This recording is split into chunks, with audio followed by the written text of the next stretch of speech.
O tema dessa mensagem é Romanos 12:2. Todos aqui acredito que conhecem esse tema, não é verdade? Talvez depois de João 3,16 seja o texto mais conhecido da Bíblia. João 3,16 todo mundo conhece aqui? Talvez você não conheça porque é um novo convertido. João 3,16 diz: porque Deus amou o mundo de tal maneira que deu seu Filho unigênito para todo aquele que nele crê não pereça, mas tenha vida eterna. É o Edu? Cadê o Edu? É o Edu que falou isso aí? Ah, Marcelo, você é o cara. Romanos 12:2 diz, eu não vou falar o que diz, porque senão eu já entro na minha mensagem, mas eu quero te falar aqui, para nós entendermos a essência desse texto, nós temos que ir um pouquinho mais a fundo, entendendo palavra por palavra, o contexto do que foi dito, como foi dito, para quem foi dito, para que você consiga aplicar. E para nós debruçarmos nesse texto, é importante que eu te traga alguns dados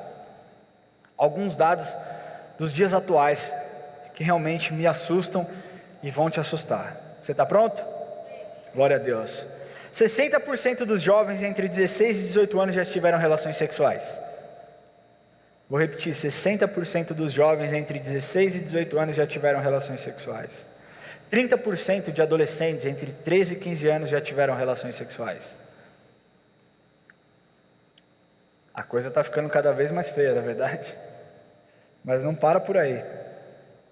14 mil atos de relação ou insinuação sexual são exibidos anualmente na TV em horário aberto, em horário nobre. Quem aqui gosta de uma novela? Uau! Essa igreja é demais. Ninguém gosta de novela. Gente, vocês são espetaculares. Mas eu quero falar, para você passar esse dado para alguém que goste de novela, que quando ele está assistindo novela ao lado de uma criança, essa criança está absorvendo alguma coisa. E eu quero repetir que 14 mil atos de insinuação sexual são vinculados na TV em horário nobre todos os anos. Isso é demais, isso é muito. Uma pesquisa feita nos Estados Unidos aponta que 74% dos jovens já aceitariam se casar já aceitariam viver juntos sem terem se casado. Estou falando de jovens nos Estados Unidos. Aí eu fui pesquisar um pouco mais e eu descobri uma coisa muito mais assustadora.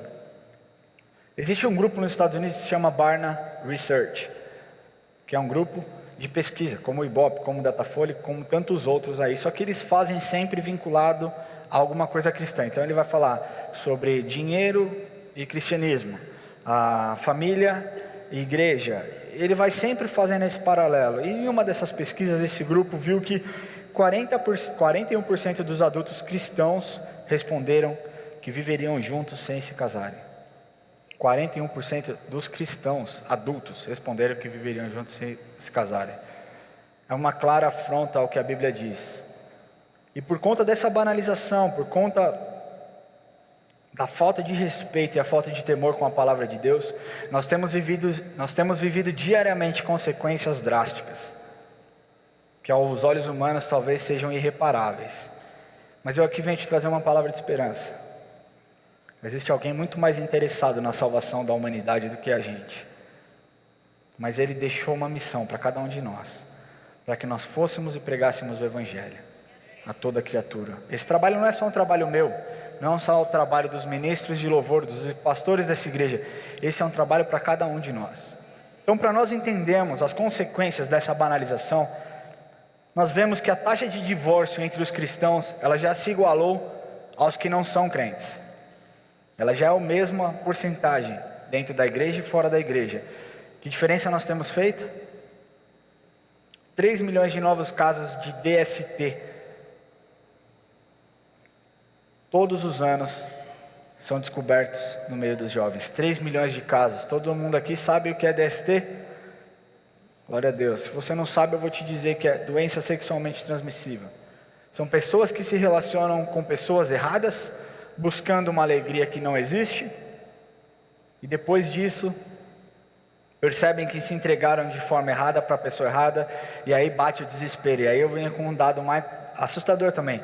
70% dos suicídios entre jovens é causado por conta de uma decepção amorosa. 70%. Ou seja, o jovem vai e se relaciona com alguém fora da vontade de Deus, depois Satanás vem, lança a culpa, lança a vergonha, lança tudo o que ele tem para lançar, e o jovem perde a esperança e muitas vezes consegue tirar até a vida, 70% desses jovens. A média de idade do primeiro contato com a pornografia, 11 anos. 11 anos é a média de idade com contato com a pornografia. Tem crianças que têm esse contato até antes dessa idade. Eu quero te falar que o contato com a pornografia, ele tem sido realmente chocante. Eu estava no Guarujá com a Erika esse final de semana e o contato com a pornografia vem de todos os jeitos, tá, gente? Vem de maneira lícita e não lícita, mas hoje o negócio está escancarado. Eu estava no Guarujá com a Erika passando o Réveillon e eu fiquei 3 anos fora, então estou totalmente por fora das músicas, do que tem cantado aqui, e eu dou graças a Deus por isso. E um vizinho abençoado do prédio do lado decidiu fazer uma festa de Réveillon, na noite do Réveillon, e virou a caixa de som exatamente para o prédio onde eu estava, com um bebê de 5 meses. Eu orei para aquela caixa queimar. E eu orei com muita autoridade, mas Deus foi muito misericórdia e não deixou que isso acontecesse. Mas chegou determinada hora da noite, 1h da manhã, a gente já estava desesperado, nós deitamos no quarto, ligamos uma chuva no celular, um barulho de chuva para as crianças dormirem, e nós ficamos escutando as músicas que estavam sendo cantadas. A maioria delas funk, porque o funk é o som da moda, e eu fiquei abismado com as letras daquelas músicas, pensando comigo mesmo: Senhor Deus, como alguém tem um intelecto tão grande de fazer uma besteira dessa, de fazer uma música tão horrorosa como essa. Ao mesmo tempo, meu pensamento foi: Senhor, como meninas conseguem dançar essa música com essa letra? Sabe, e dentre todas as músicas que a gente ouviu, porque assim, eu fiquei tão abismado, gente, eu não estou brincando aqui. A Erika olhava para mim e ela falava: ele falou isso mesmo. A gente falou isso mesmo, não é possível, vamos tentar ouvir de novo. A Bruna e o Thiago estavam lá com a gente e viram que realmente foi feito. Dentro dessas músicas, eu não vou me alongar muito na introdução, mas só para vocês terem noção, dentro dessas músicas tinha uma música que dizia assim: e aí, novinha? Novinha. E aí, novinha? E ele começou a dizer várias coisas que eu não posso dizer, porque eu sou um pastor e porque eu estou no púlpito. Dentre essas coisas, ele dizia que ela tinha direito de fazer isso, fazer aquilo outro, e ficar calada. Esse era o direito dela. A Erika olhou para mim e falou: é um estupro que ele está fazendo aqui, a apologia que ele está fazendo a apologia, é um estupro. E o que me deixou entristecido foi ver quantas meninas estavam dançando. Por conta da falta de respeito, por conta da falta de pudor, por conta da falta de temor, o número de feminicídios tem subido drasticamente, não é verdade? O número de abuso sexual tem subido absurdamente, e todo dia um médico novo aparece sendo julgado. Eu não estou falando que o abuso só acontece nas classes baixas, acontece nas classes altas também da sociedade. Um estudo aponta que 1 em cada 3 mulheres terá sofrido abuso até os 19 anos. 1 em cada 3 mulheres terá sofrido abuso, ou seja, 33% das mulheres até os 19 anos terá sofrido algum tipo de abuso. E os homens, 1 em cada 6 terá sofrido até mesmo antes dessa idade. Essa é a sociedade que nós vivemos. É uma sociedade totalmente depravada. Mas eu quero te dizer que você não precisa se conformar com esses dados, porque existe esperança, e a esperança se chama Jesus Cristo. Então eu quero ler para vocês Romanos 12:2.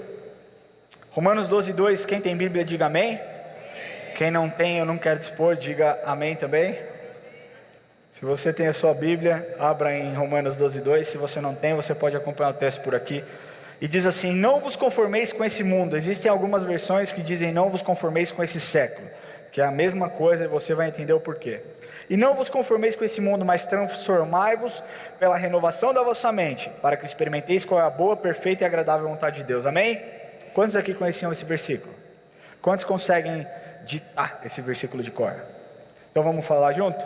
É importante que você frise esse versículo na sua mente. Vamos lá, 1, 2, 3 e não vos conformeis com esse mundo, mas transformai-vos pela renovação da vossa mente, para que experimenteis qual é a boa, perfeita e agradável vontade de Deus. Aleluia! Vamos decifrar palavra por palavra desse texto, até que você tenha a conclusão e tenha o discernimento que você não pode ser o mesmo perante uma sociedade tão impura e tão carnal. Amém? Então o primeiro ponto aqui é conformeis. Conformeis do grego. Eu estou muito chique, né? Do grego. Adivinha como eu sei isso? Hã? Não, porque eu pesquisei. Depois eu perguntei para o Lamartine, só para confirmar. Mas a palavra conformeis do grego aqui, ele significa esquema. Significa você se moldar a algo. Significa você se moldar segundo determinado padrão. Quantos aqui já viram um molde? Como que funciona um molde? O molde, ele funciona somente se ele tiver algum produto maleável, não é verdade? É verdade ou não é verdade? O barro, como que você faz o tijolo? Você joga um produto, uma massa aquecida, derretida, não sei como eu posso falar, dentro de um molde, e depois esse molde se torna o tijolo, depois que ele esquenta. Eu trabalhei com alumínio durante muito tempo. E o alumínio é a mesma coisa. Para você fazer, por exemplo, esses perfis que estão aqui, essas portas, cada pedaço é um perfil diferente, o que você precisa?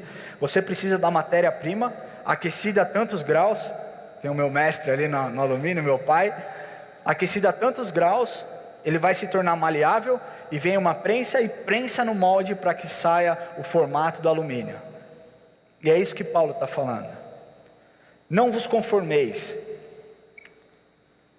não se molde a esse padrão que você tem vivido, não se molde a isso, porque uma vez que você se moldou, uma vez que essa massa, que essa estrutura ela está rígida, ela parou de ser moldada. Sabe como que existe a possibilidade de você se moldar de novo?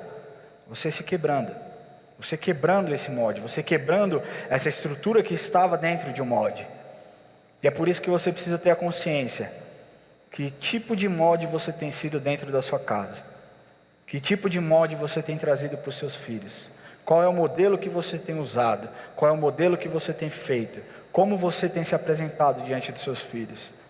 Por conta disso, por conta de cristãos se moldando a esse mundo, nós já vemos os padrões humanos sendo colocados dentro da igreja. Quantos conseguem falar alguma coisa de padrão mundano que é colocado dentro da igreja? Eu vou te ajudar, um Natal. E eu aqui não estou falando a respeito da data 25 de dezembro, porque o Lamartine já explicou muito bem que essa é uma data simbólica, onde nós temos a oportunidade de falar sobre o nascimento do nosso Salvador, mas eu quero te falar que pessoas perderam a essência do que significa o Natal. Todo ano a gente canta parabéns para Jesus. Desde quando o Enzo tinha 1 ano, que ele tinha um pouquinho de entendimento. A gente comprava bolo na padaria, que na época era R$10. Hoje eu não tenho a menor ideia de quanto custa um bolo. Mas você pode fazer com sorvete também, que fica gostoso. E a gente acendia uma vela e cantava parabéns para Jesus. O Enzo nunca atrelou a imagem do Natal a um velho barrigudo de barba branca com um saco nas costas, vestido de vermelho. O que eu quero te incentivar é que você não se conforme com o que o mundo tem imposto, porque o mundo ele tem de certa maneira tentado distorcer as nossas comemorações, não é verdade? É assim no Natal, que Jesus já não é mais o centro é o Papai Noel. É assim na Páscoa, que já não se fala mais tanto da morte e da ressurreição de Cristo, porque esse é deixa eu te falar uma coisa, talvez você não saiba, mas o verdadeiro significado da Páscoa é esse, é celebrar o renascimento de Jesus Cristo, a ressurreição de Jesus Cristo. Então Satanás fez isso, ele pega essas festas comemorativas importantes no meio do cristianismo e distorce. Então Papai Noel, coelhinho da Páscoa, embora eu ame chocolate, a Páscoa quando chegar, vamos celebrar junto a ressurreição de Cristo, mas você pode me dar um chocolate, de preferência um ouro branco. Mas tirando isso, existem padrões, existem atitudes que cristãos têm tomado, atitudes mundanas. Quer um exemplo? O carnaval. Carnaval tem sido cruel. Deixa eu te falar uma coisa, carnaval é uma vergonha para o Brasil. Sabe como o Brasil é conhecido lá fora? Como o país do carnaval e o país do futebol. Para eles lá, às vezes, só essas são as qualidades do povo brasileiro. E aí quando você chega lá e começa a apresentar um Brasil de uma maneira diferente, eles ficam abismados que existe amor no Brasil, eles ficam abismados que existe a busca pela santidade, eles ficam abismados que existe a amizade dentro do Brasil. Sabe por quê? Porque os próprios cristãos tem se vestido, tem se fantasiado e tem ido curtir o carnaval lá fora, achando que está tudo bem. Está tranquilo, eu só estou curtindo aqui com meu filho. Não, você está se moldando. É exatamente o que Paulo está falando aqui. Não vos conformeis, não se molde com isso. Se a sua sociedade diz que carnaval é legal, deixa eu te falar, desagrada a Deus, então não é legal. A verdade é essa, querido. O evangelho ele não tem que ser um evangelho de, sabe, está tudo bem, o politicamente correto. Não, o evangelho não é assim. O evangelho é um evangelho de confronto, para transformar a sua vida e transformar a sua mente, amém? Glória a Deus, pode aplaudir. Outro, Halloween. Eu vou vestir meu filhinho de bruxa. Vai lá, fera. Vai lá. É isso que você quer do seu filho? Sabe, você quer fantasiar ele dentro da sua casa? Fantasia ele de José. Entendeu? Sua filha, fantasia ela de Ruth. Sei lá, entendeu? Mas não festeje o Halloween. Porque essa data foi uma data tão importante no meio do cristianismo, sabe, onde Lutero trouxe a reforma protestante, e Satanás mais uma vez conseguiu tirar o foco de uma celebração cristã para colocar algo mundano, e a igreja tem aceito. A igreja que eu digo, somos nós, gente, porque essa palavra aqui Deus ministrou primeiro no meu coração, e eu espero que ela ministre no seu coração também. Não ache que não é para você, porque é para todos nós essa palavra aqui. Eu ministrei de manhã, o apóstolo assistiu também, e eu adoro quando ele assiste, porque ele me dá bastante feedback, e ele disse, eu fui muito tocado pela sua palavra. Então se você abrir o seu coração, se você abrir os seus ouvidos, e escutar o que Deus tem para você, Ele tem uma transformação na sua vida. Ele tem um inconformismo para você transformar uma sociedade, amém? A chacota ela está espalhada em todos os lugares da sociedade. Antigamente era de forma implícita, hoje já é de forma explícita, já é algo muito claro. Nos desenhos infantis, muito cuidado com o que você deixa seu filho assistir. Quantos aqui tem filhos? Eu tenho filho, um filho de 5, vai fazer 6, e o John, que é pequenininho, tem 6. Sempre que o Enzo quer assistir um desenho, eu preciso primeiro sentar e assistir com ele para ver se ele pode ou não pode assistir. Sabe por quê? Porque eu sou o filtro dele. Ele não tem padrão, ele não tem um molde para falar assim, isso aqui é legal, eu posso, isso eu não posso. Ele não sabe, então eu filtro para ele, eu falo, você pode assistir isso, você não pode assistir isso. O YouTube, tirei do meu celular, tirei do meu tablet, tirei do celular, de todos os lugares que ele possa ter acesso, eu tirei. Sabe por quê? Porque um dia nós estávamos assistindo, ele estava assistindo Power Ranger, um desenho de criança, eu assistia Power Ranger. E de repente o vídeo sugerido próximo que ia entrar automaticamente, isso a minha esposa ela tem sabe, uma coisa absurda com isso. Ela já bateu o olho e já viu que era, sabe o quê? Mulheres de lingerie vestidas de Power Ranger. Isso era o que meu filho de 5 anos ia assistir, se a minha esposa não brecasse na hora. Então mesmo que tenha um conteúdo kids, deixa eu te falar, não deixa com que o seu filho tenha acesso a essas coisas, porque isso pode gerar nele, isso aqui, a pornografia, numa idade extremamente inesperada. No meio dos jovens, programas infantis, no meio das faculdades, filosofias deturpadas. No meio das faculdades, professores dizendo que a Bíblia é relativa, que a verdade é relativa e que a Bíblia já é uma coisa ultrapassada. Movimentos sociais, pegando o conceito do cristianismo, que é amar o próximo, que é você se compadecer da viúva, que é você se compadecer, sabe, cuidar do órfão, você se compadecer daqueles que precisam. Esses movimentos sociais pegaram, como se fossem deles, mudaram o discurso e começaram a colocar no lugar de Jesus líderes obcecados pelo sucesso e pelo poder. E esses líderes obcecados matam, mentem, fazem de tudo e querem se chamar de revolucionário. Eu quero te falar de revolucionário de verdade, Jesus Cristo. Esse foi o único revolucionário, amém? A sua mente tem que ser o seguinte: eu vivo nesse mundo, mas eu não pertenço a ele. Amém? Você pode repetir isso comigo? Eu vivo nesse mundo, mas eu não pertenço a ele. Então Paulo está falando, não vos conformeis, não se molde, porque depois que você se moldou, vai ser muito difícil você se quebrar, porque uma quebra de uma matéria, ela gera dor, ela gera trabalho para ser reconstituída. Mas Deus é poderoso para fazer isso. Deus é poderoso para reconstituir a matéria que está dentro de você. Deus é poderoso para reestruturar você em algo especial e precioso para Ele, amém? Segundo ponto, mundo. Então não vos conformeis, não se molde a esse mundo. Mundo aqui, Paulo não estava se referindo à palavra como ela é em cosmos, né? Ele não estava se referindo ao mundo físico, e sim ao termo eon, grego de novo.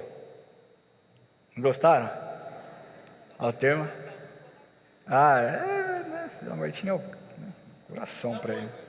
Ótimo exemplo. Então, esse termo eon, ele pode ser definido em 7 coisas que eu pesquisei. Ele pode ter 7 definições diferentes.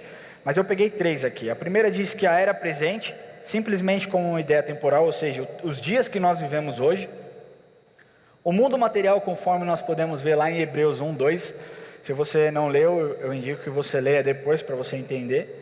E as condições naturais do homem, o mundo e o seu caráter. Diante desses vários usos do vocabulário grego eon, o que provavelmente Paulo se referia era sobre a condição presente. Porque Paulo, quando falou lá para a igreja de Romanos, ele não estava falando para pessoas não crentes. Ele estava falando para os cristãos. Então o mesmo problema que Paulo via lá, são os problemas que nós vivemos nos dias atuais. Esse tempo ele se caracterizava por uma série de condições, qualidades, costumes e padrões espirituais e morais, exatamente como nos dias atuais, não é verdade? Eu tirei uma frase de um texto de um livro que diz assim: a era presente é uma poderosa influência negativa sobre os crentes, de tal modo que faz com que sejam apenas produtos do seu ambiente.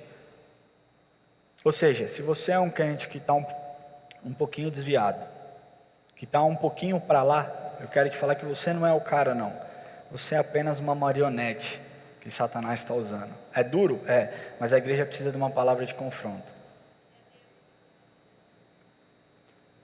A era presente é uma poderosa influência negativa sobre os crentes, de tal modo que faz com que sejam apenas produtos do seu ambiente. Isso é tão fato que a conformação tomou conta da igreja no modo geral. Eu louvo a Deus por essa igreja, porque essa igreja não é uma igreja conformada.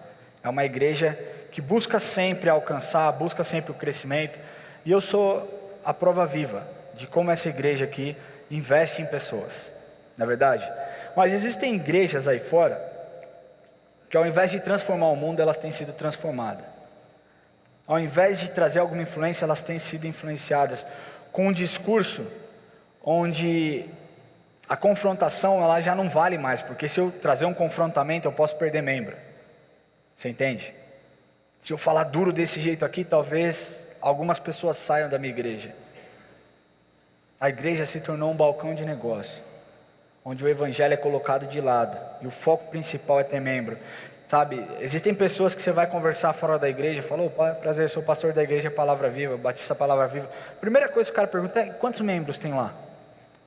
Como se isso dissesse algo, porque eu posso ter uma igreja de 15 mil pessoas, e não está transformando nada, e não está tocando ninguém, enquanto eu posso ter uma igreja de 100, de 50, de 10 pessoas, e essa igreja está fazendo uma diferença enorme na sociedade.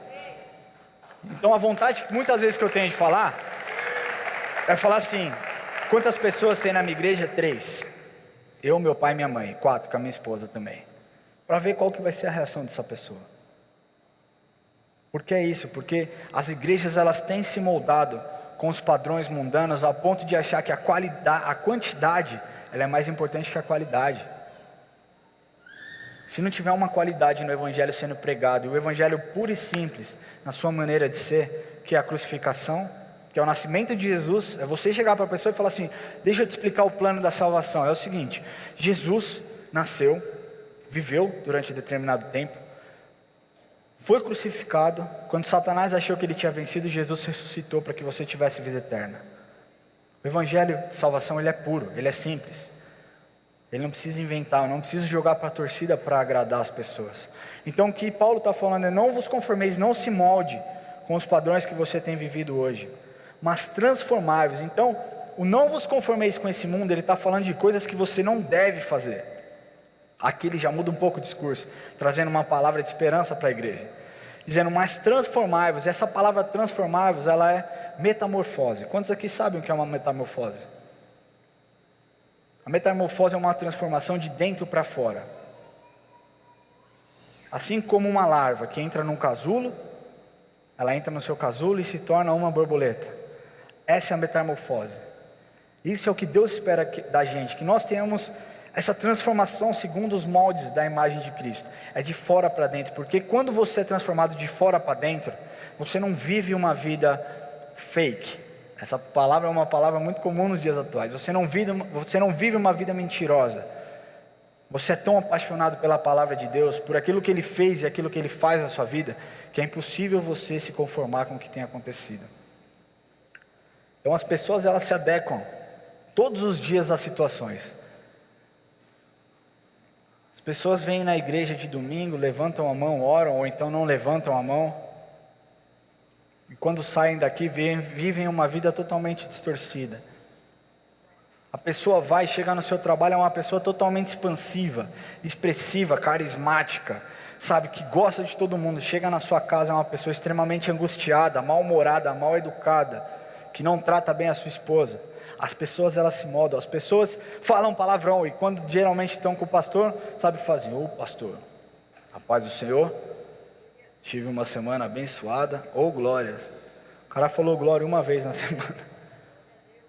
As pessoas, elas se transformam, elas se moldam às qualidades do mundo. Quando você tem uma transformação, quando a metamorfose acontece na sua vida, e essa transformação ela é segundo os moldes da imagem de Cristo, que é o melhor molde que nós podemos ter, faz com que nós tenhamos uma outra percepção de vida, faz com que a nossa vida já não tenha tanto valor, faz com que nós olhemos o nosso próximo e que nós tenhamos, e nós automaticamente temos compaixão pelas pessoas. Entenda, compaixão é diferente de simpatia. A simpatia, ela não transforma, a compaixão, ela transforma. E é isso que você tem que ter. Você não tem que olhar para a pessoa e falar assim, eu fico triste pela sua situação. Não, você tem que olhar aquela situação e sentir como se fosse algo que estivesse acontecendo com você. Isso é compaixão de verdade. Você percebe que várias vezes quando Jesus cura as pessoas, a Bíblia diz, e movido de compaixão, Jesus fez isso. Porque a compaixão, ela transforma, e não a simpatia. A simpatia é apenas um sentimento, a compaixão, ela é uma ação. Então quando você tem uma transformação na sua mente, quando você tem uma transformação na sua vida, você não precisa mais agradar a Deus, você não precisa mais agradar a igreja, e você não precisa mais agradar as pessoas do mundo. Quando você entende o real motivo da sua vida, quando a sua vida é transformada, sabe o que acontece?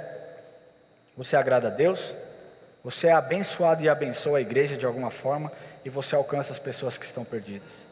Você deixa de ser um crente que quer agradar todo mundo, e quer fazer tudo, e quer, sabe, abraçar as coisas que não precisam ser abraçadas, para um cristão consciente, que a única pessoa que merece ser agradada é Deus, que na igreja é lugar de bênção, é lugar de você ser abençoado, e é lugar de você abençoar as pessoas, servindo nos ministérios que tanto necessitam aqui dentro, e você entende que o seu maior chamado é conquistar as pessoas que estão lá fora. Essa é a metamorfose que ela precisa acontecer na sua mente, amém? Glória a Deus. Então está lá, não vos conformeis, ou seja, não se molde a esse mundo, mas transformai-vos. Tem uma transformação na sua vida segundo a imagem de Cristo, pela renovação da vossa mente. A mente, ela é a sede dos nossos pensamentos, dos nossos desejos e das nossas emoções. Não é verdade? Amém? Vocês concordam? Vocês estão conseguindo me acompanhar? Amém, glória a Deus. A mente, ela é a sede dos nossos pensamentos, decisões e emoções. É por conta disso que estudos mostram que nós temos 70 mil pensamentos por dia. 50 pensamentos por minuto. Você imagina o que passa na sua cabeça. Um estudo aponta que um adolescente, a cada 20 segundos ele tem um pensamento sexual. Vocês sabiam disso? Isso eu li num livro, achei super interessante esse dado. E das pessoas pesquisadas falou para o pastor desse livro, falou: pastor, então eu não sei o que eu estou pensando nos outros 19 segundos. Existe uma batalha muito grande na nossa mente. A nossa mente, ela é a sede de todas as batalhas. A batalha é o primeiro lugar onde ela começa na sua mente. Sabia que nós escutamos 50 vezes mais até os 15 anos a palavra não, você não pode, do que o sim, você pode? Isso é uma coisa que, desde criança, não pode pôr a mão aí. Não faz isso, você não consegue fazer isso. Não, é tanto não, que a nossa mente ela é treinada para ser uma pessoa pessimista, uma pessoa que não acredita em todas as coisas. Eu tenho um exemplo muito prático disso. O Enzo, ele é uma pessoa extremamente emotiva. Parece muito Lamartine, muito mesmo. Às vezes até me assusta. Uma vez a gente ia para o Parque da Mônica, ele caiu, ralou o joelho e, lógico, ralou, não consegue dobrar o joelho. Mas, você vai, você dobra e você continua a sua vida. Ele disse: eu nunca mais vou andar na minha vida. E ele ficou um dia inteiro sem andar. Eu não fui no Parque da Mônica, fiquei tão chateado, que eu queria brincar lá dentro do Parque da Mônica, talvez mais que ele. Mas ele decidiu não andar, e o Enzo é assim. E nós percebendo isso, eu e a Érica, nós decidimos que nós tínhamos que intervir de alguma forma. A ponto de uma criança de 4 anos dizer assim: eu sou um imprestável. Como é que é? De onde você escutou isso? E nós começamos a profetizar sobre a vida dele. Quando ele falava: eu não presto para nada, Enzo, repreende, fala assim: está amarrado. Ele está amarrado, eu sou uma pessoa especial. Isso, repete comigo. E eu tenho um filho extremamente inteligente. Lamartine falou para ele ontem: olha para vocês entenderem a profundidade do raciocínio dessa criança. Porque nós ensinamos para ele que ele não pode falar eu não consigo. Eu falei: você nunca pode falar eu não consigo. Você pode falar eu vou tentar. E se você tentar e não conseguir, eu não tenho problema com isso. Eu vou te amar do mesmo jeito. Mas você tem que tentar, pelo menos uma vez. E foi assim sempre, no futebol. No começo ele: não quero mais. Vamos lá, filho, você consegue. Na natação, vamos lá, você consegue. E sabe, na sua mente é assim. Ele chegou ontem e falou assim: pai, e isso aqui, gente, é verdade, falo perante Deus, tá? Não estou aqui engrandecendo meu filho, só estou te mostrando a diferença, o molde que você pode ser na vida dos seus filhos. Ele falou assim: pai, o vovô Lamartine me disse, que um pernilongo pode picar 50 vezes. O Enzo tem 5 anos, vai fazer 6. Um pernilongo pode picar 50 vezes. A gente estava na fazenda e eu vi 3 pernilongos. Então, se um pernilongo pica 50, 3 pernilongos podem picar 150, não é?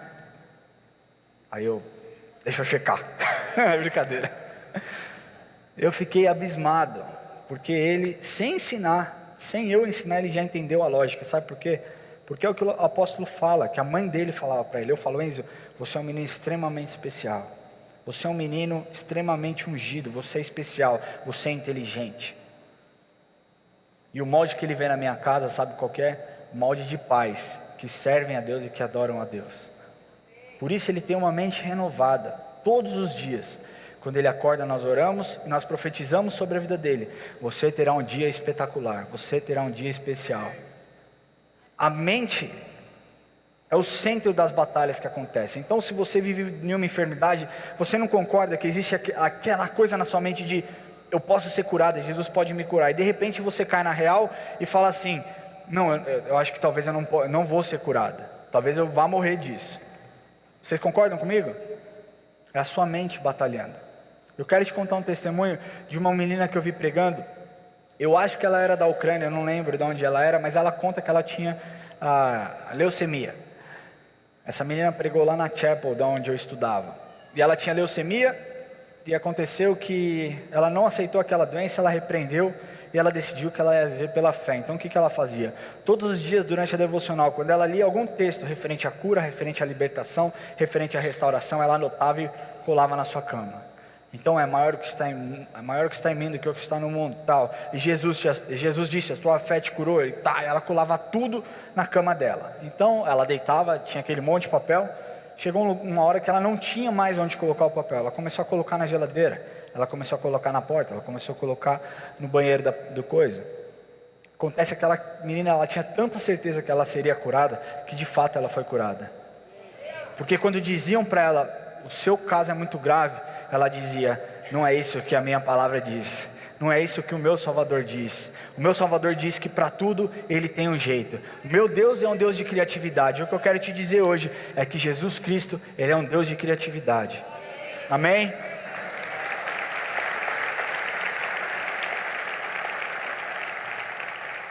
Quando nós renovamos a nossa mente, nós temos uma vida diferente. O poeta inglês William Cowper disse o seguinte: a falta de ocupação não é um repouso. Uma mente vazia, absolutamente vazia, vive angustiada.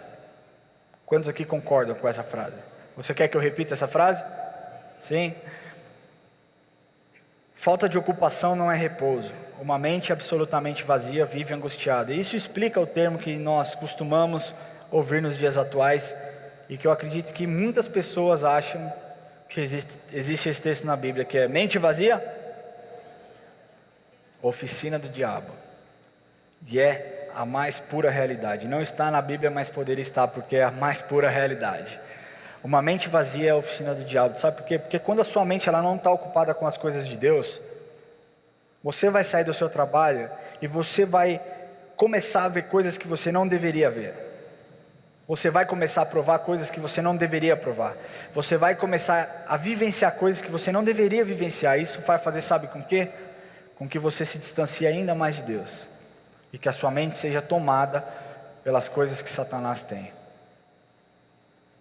Quando você experimenta a renovação da vontade de Deus, você não culpa Deus por nada de ruim que acontece. Você já conversou com uma pessoa apaixonada por Deus? Você percebe como ela não culpa Deus e defende o Evangelho com unhas e dentes? Eu conheço uma pessoa assim, essa pessoa se chama Érica Pozella Vilar, minha esposa. Nós tivemos 2 abortos antes do John nascer, talvez a minoria que saiba. E foi um tempo de muita dor para mim, de muita dificuldade para mim. Nunca questionei a Deus, Senhor, o porquê o Senhor não me ama? Olha aqui como eu trabalho para o Senhor e olha o que o Senhor fez. Nunca passou isso na minha cabeça. Mas eu sei que existem coisas que nós só vamos entender no céu, não é verdade? Então, principalmente no segundo aborto, eu fiquei muito chateado. Fiquei bem chateado mesmo. Fiquei bem abatido. E é ruim quando você está longe dos seus familiares, porque assim, a Érica, ela estava lá e eu não queria perturbar ela, voltando os sentimentos e as emoções.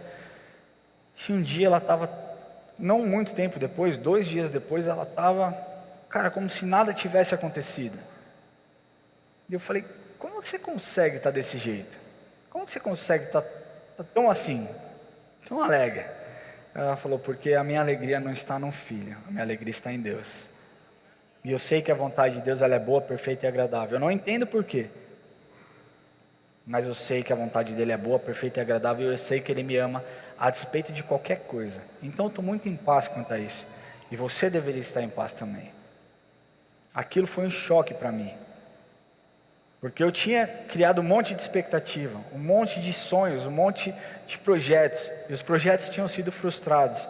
Mas através da minha esposa, que é uma mulher extremamente maravilhosa, ela me fez refletir que o amor de Deus ele supera qualquer coisa, qualquer trauma. Então eu quero falar para você hoje, independente do trauma que você tenha vivido, o amor do Senhor lança fora todo o medo da sua vida.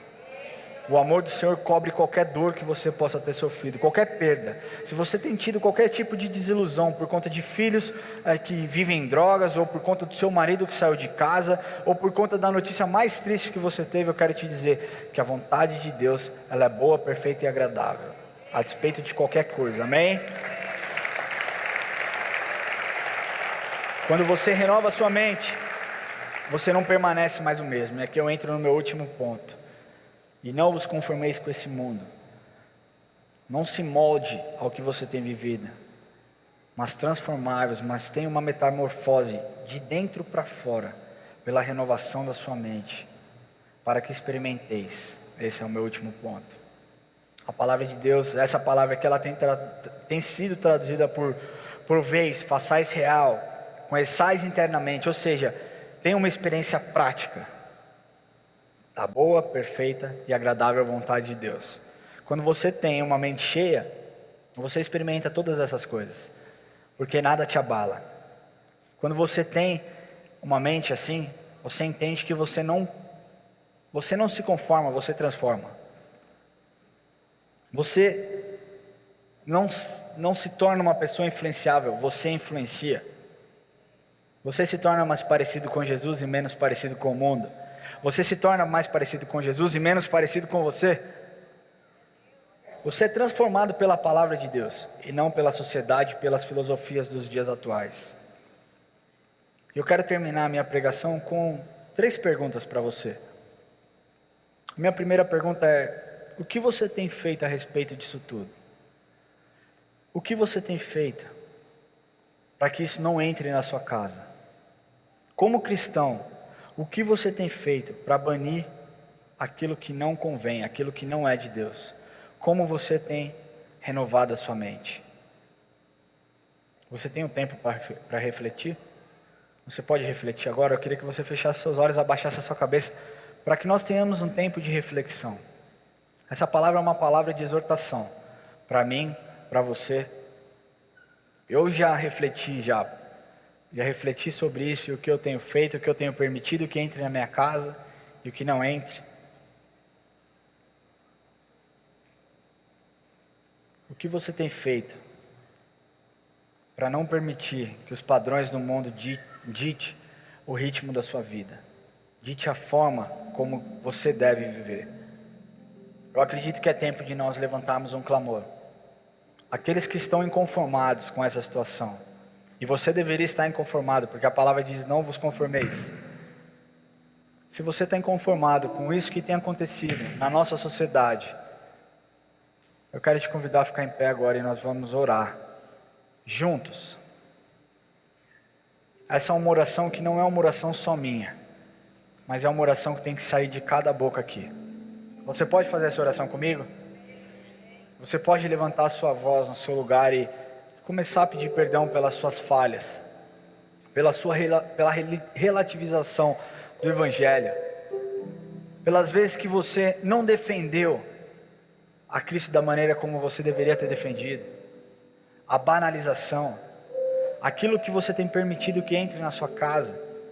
Você pode levantar a sua voz, nós vamos orar juntos, porque nós somos uma família, e nós queremos uma casa transformada, nós queremos os nossos filhos transformados, nós queremos a nossa vida transformada, de dentro para fora, amém? E não apenas de aparência. Então feche seus olhos, se você puder, comece a orar em línguas. Se você fala em línguas, ore em línguas no seu lugar. Não se acanhe pela pessoa que está próxima de você. Essa é uma batalha nossa. Esse é um tempo onde nós devemos nos colocar perante Deus e dizer: Senhor, nos perdoa, Pai, por cada relativização, Pai, por cada tempo perdido, ó Pai, onde nós deixamos o Evangelho de lado, onde nós não entendemos, onde nós tomamos o molde do mundo, Pai, onde nós não fomos luz, ó Pai. Eu quero te pedir perdão, ó Pai, por cada oportunidade que passou despercebida na minha frente, ó Pai, de pregar o Teu Evangelho. Eu quero te pedir perdão, ó Pai, por cada brincadeira inapropriada, que fez com que as pessoas não vissem a Tua glória na minha vida, Senhor. Eu quero te pedir perdão por cada palavra de morte que saiu das nossas bocas, Senhor. Senhor, o Senhor é Rei, a Tua palavra diz que da boca de um justo não pode sair palavras de bênção, de vida e palavras de morte. Por isso nós profetizamos, Pai, sobre a nossa nação, uma nova mente, Pai, uma transformação verdadeira, ó Pai, de dentro para fora, o Evangelho vivido de uma maneira radical, Senhor. É o que nós pedimos, ó Pai, que o Senhor sare a nossa nação. É o que nós pedimos, ó Pai, que o Senhor transforme as nossas vidas, que o Senhor nos ajude a todos os dias renovar as nossas mentes, ó Pai. Que essa palavra, Senhor, gere o inconformismo nas nossas vidas, no nosso coração, que as pessoas não saiam da mesma forma que entraram no dia de hoje, Senhor. Senhor, é para o Teu reino, é para a Tua glória, é para que o Teu Evangelho seja expandido, Senhor. Nós te pedimos a unção do Senhor sobre nós, Pai. Nós pedimos a autoridade do Senhor sobre as nossas vidas. E nós queremos agora, ó Pai, declarar, Senhor, que nós não nos conformamos com a nossa atualidade, mas nós somos, ó Pai, transformados pela renovação que aconteceu nas nossas mentes, e por isso nós experimentaremos todos os dias a Tua boa, perfeita e agradável vontade. É o que nós cremos, ó Pai, é o que nós oramos, Senhor, em nome de Jesus. Nós te agradecemos porque a Tua palavra foi revelada a nós, Pai. Eu te peço que essa palavra, Pai, nós possamos meditar nela dia e noite, que haja uma transformação verdadeira, Senhor, das nossas vidas, Pai. Que esse conformismo acabe e que o inconformismo tome conta nas nossas vidas, para que essa transformação seja real, para que a nossa mente seja renovada, Pai. É o que eu peço sobre a vida de cada um aqui. Declaro uma semana abençoada. Peço que o Senhor leve os teus filhos em segurança, que eles tenham uma semana, Pai, onde eles possam transformar, onde eles possam ser transformadores, transformados e não conformados, ó Pai. É o que eu declaro sobre essa igreja. Nós te amamos, Jesus, e te louvamos pelo que o Senhor fez nesse dia, nesse domingo. O Senhor é bom, nós te amamos e nós agradecemos por tudo, Senhor, em nome de Jesus, Senhor. Amém. Vai em paz, meu querido, que Deus te abençoe, que você tenha uma semana abençoada.